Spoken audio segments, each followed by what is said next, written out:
Welcome back to Base Camp, WNC. Well, we woke up to it and it's going to be about a 10-day rain period, and it was just flat frog strangling this morning. I was headed out to the project and it just kept getting worse and worse, so I figured now it's time to shoot a video what homesteaders and survivalist preppers do in a pouring down rain. Well, they put a raincoat on and rubber boots and they go out and see what it's like. I'm going to show you some things on the job and some other places and what you kind of need to look for and plan for, and figure out where you may want to put something on your property and where you may not want to put it. Everybody tells you kind of stay inside and be safe. Well, if you're a homesteader, safe kind of gets thrown out the window sometimes, and you need to see what it's going to be like worst case scenarios. So let's take you. This right here is a creek I cross all the time, and it is all of about 6 inches deep. It's a perfect little western North Carolina trout stream, and it is about 3/4 of the way up. It's about 6 foot deep right now, running underneath this bridge I'm filming off of. And let me show you the other side and kind of see what it looks like. Well, this is the other side of the bridge, and like I said, it's normally about 6-8 inches deep. It's probably halfway up right now to the bottom of the bridge, and this is just 6 hours of rain. In the 7-day forecast, we got 1 day with partly cloudy weather and a little bit of sun, and the rest of it we got nothing but 100% chances of rain. So it's going to be just curious how all this works out. Well, let me take you to the project and show you some things to look at.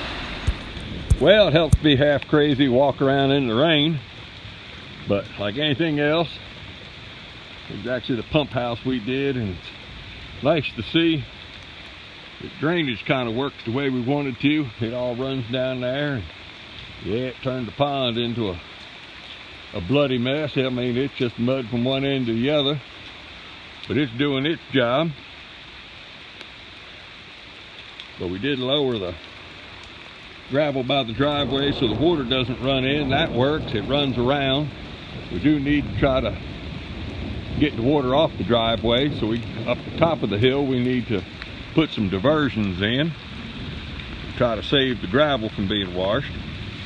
Well, up on top is that first RV lot and the second one, and we kind of had it planned that water would come down this little valley and go around the pump house, and it does.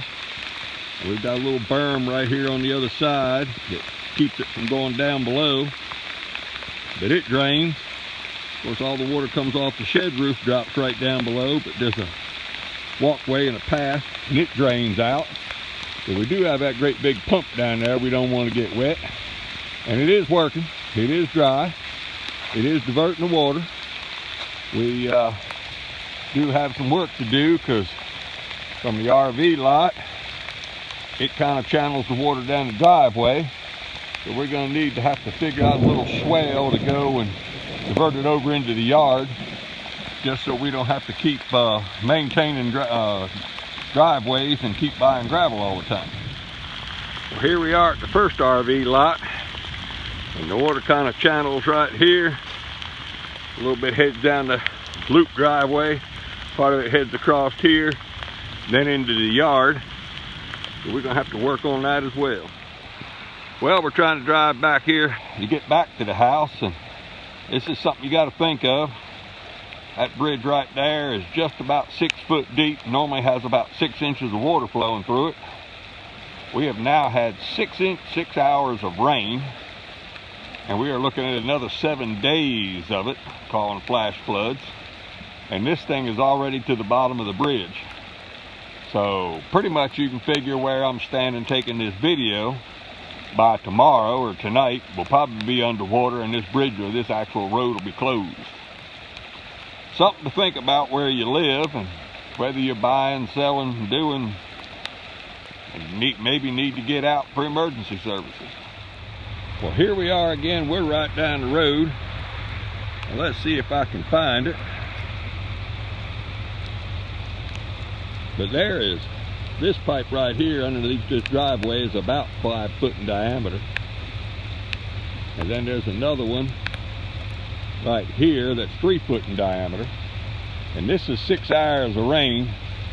And this man's lost his driveway before, and as you can see, the road dips down, and he don't have very far to go for that water to come over there, flow over that road and take it out. So it's going to be curious. I'm going to keep filming this thing for the next couple days. Like I said, we got another week of rain coming, and it's going to be curious to see what all happens. Right there's the last one I just filmed. This driveway right here is already under, and I would say it's under about a foot of water or better. And you can see by this ripples right here, it's already eroded that part of the road away. So I'll film this one in the next couple of days and see what's left of this guy's driveway. Got to think about this when you're looking at a homestead or buying property. Problem is a couple of days from now, if there's an emergency situation, they have no idea how to get out.